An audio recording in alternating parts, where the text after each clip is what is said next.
প্রিয় দর্শক, আসসালামু আলাইকুম রহমতুল্লাহি বারাকাতু। ইসলাম যে বিষয়গুলির প্রতি নির্দেশ করে তার পঞ্চম কলাম হচ্ছে পলিটিক্যাল সিস্টেম অফ ইসলাম, ইসলামী রাষ্ট্র ব্যবস্থা।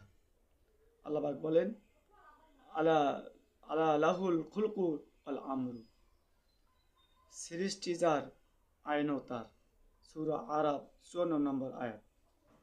অন্য আয়াতে আল্লাহ পাক বলেছেন, আল্লাহ জিনা ইম্মাক্কান্নাহুম ফিল আরদ ওয়া কামুস সালাতা ওয়া আতুজ যাকাত ওয়া ইয়ামুরুনা বিল মা'রুফ ওয়া ইয়ানহাউনা আনিল মুনকার। তারা এমন লোক, তাদের যদি তাদের পৃথিবীতে রাজত্ব দান করি, তাহলে তারা রাষ্ট্রীয়ভাবে নামাজ কায়েম করবে এবং যাকাত আদায় করবে, সৎ কাজে আদেশ করবে, অসৎ কাজে নিষেধ করবে।